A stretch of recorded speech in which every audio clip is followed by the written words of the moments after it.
Hello my friends, welcome back to the shop. Jessica here, and today I just wanted to talk to you about the transformative properties of knitting, crochet, sewing, and the other fiber arts, and really all art. So it's really a question of why do we do what we do? Why do we knit when a knitting machine can crank that item out in 5 seconds? Why do we sew? Why do we do any of it? Why do we want to spend the time? And why do we go through the frustrating challenges? Well, there's a lot of reasons, and I do really think it's transformative. So let me just start with the first benefits that come to my head. So crocheting, knitting, I think it's amazing for your mental focus and just your mindset. Let me explain what I mean by mental focus. So I hate to even drop the acronym, but most of us are deficient in focus, and it's our culture, I think, training us to be this way, and I think we can train it back out of us. I think we can train our minds to focus and stay on one thing and not get distracted. And when I picked crocheting back up in my, late teens, early 20s, after a bit of a break, I was all over the place. I couldn't have been more scatterbrained if I wanted to be. I had absolutely zero focus. I couldn't stay on one subject in a conversation for more than a second. I couldn't remember what I was doing for more than a minute. It's really a bad situation to be in, and I think more of us are like that than not. And when you sit down and you train yourself to count stitches, count to 30, count to do 30 stitches and don't lose focus. Stay on that. Can you do that? Challenge yourself. Can you do that? Can you count to 30 and do 30 stitches and count each one and not lose count and not lose focus and forget what you're doing? Because I couldn't, but now I can. And I saw that as a big success. I saw that as big progress. And I saw that as a way to unlock and untrain your brain of those habits and take control back of your brain. Take control back of your mind. Do these exercises. It's more than just crochet. It's a mental exercise. A lot of people say, oh, I can't do a pattern where I have to count. I can't count. And I completely understand. But don't ever say you can't. You can. You just have to train yourself back into it. And it'll be a little bit frustrating at first because you'll find it's surprising that you can't sit there and do 30 stitches and count while you do it. That's when I realized it was more than just something fun to do and something to play with and something to create gifts for and stuff. It actually is a process that's transforming me into a better person.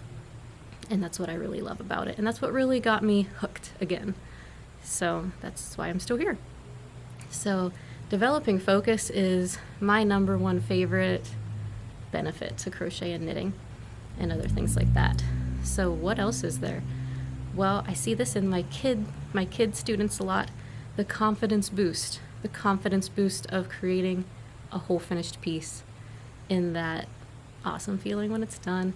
So I see this a lot with sewing because sewing is something where, unlike knitting, you can produce a finished thing very quickly, and it does require less focus, so it's easier for kids to do that.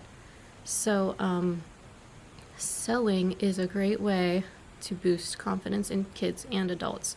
After they go through the process where there were some challenges, maybe they even had to rip out some stitches, maybe the pattern made no sense, but then they got it, and then they have a finished thing.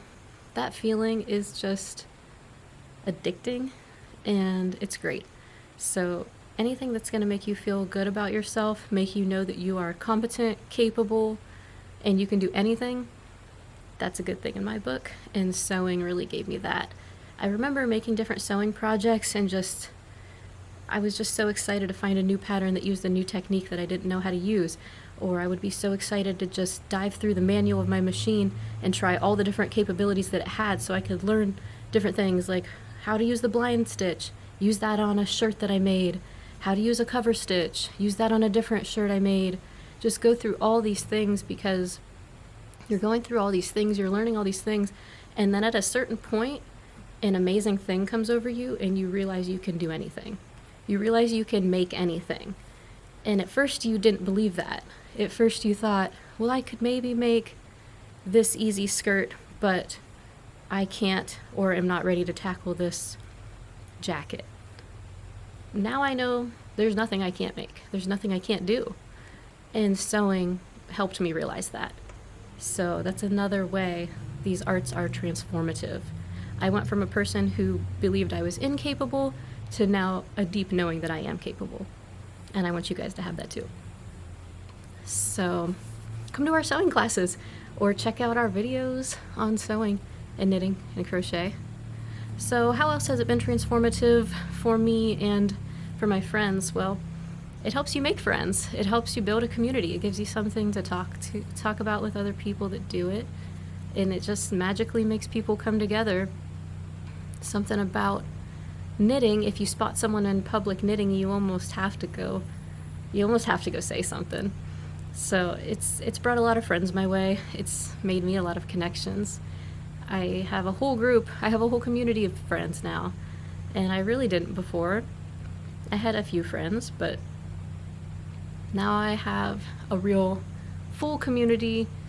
We all just love to create, and we're all just helping each other along the creative process, being inspired by each other, and keeping each other going. So it's awesome to do these crafts in order to find your people. So if you haven't found your people yet, I encourage you to go find your local yarn shop or local quilt shop. And if you don't have one, then I'm glad you're here because we're your community. Sewing and knitting has also been a big benefit in my life because it allows me to really show people how I care by making them gifts. And that's really the way that I like to show people that I care. I like to disappear from view. You have no idea what I'm doing, and then I emerge with this thing that I've been working on just for you secretly, and I put so much time into it, and I want you to see that when you open it. So for me, that's always been my motivator, is I like to make stuff to give people.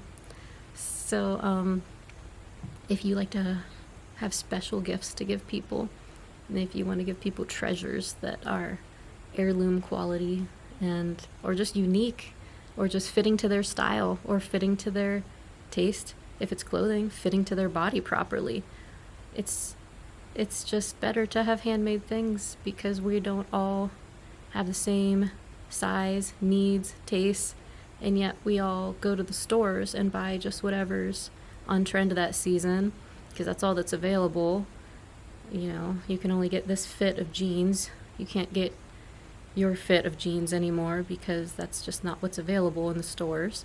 So sewing and knitting and crochet and the other fiber arts, textile arts, allows you to be yourself and express yourself in your clothing and in your bags and in your other stuff you use and in what you give your friends. You're not limited by what the stores have that season. You can really make something that's what you actually want and a true creation and a thoughtful gift that really fits the person. So it's just a way to have more special things that speak to you a little more and to your recipients.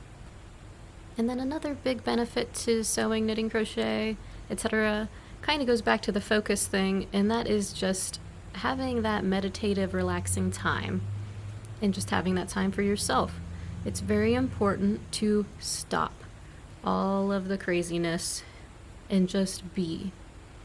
And sometimes it's a little bit too hard to just completely stop and just sit and meditate. Maybe that's going a little too far, and we need an in-between step. We need somewhere between all this action and complete stillness. And for me, that is knitting and crochet. For me, that is a state where I relax. I do start to slow down my breathing. I start to count. I start to settle into the moment. And this is when a lot of my thoughts come to me when I'm knitting. And I also think it's a good, powerful time to build energy. I think with knitting, I've always had this idea, and I think maybe other people have had this thought. This goes back to the gift giving as well. When I knit, sometimes I try to put an intention in and I try to put that intention in every stitch. So especially if it's for somebody else, I try to, I don't know, whatever I want for that person, I try to just kind of envision that and hold that feeling and make it physical in the stitch.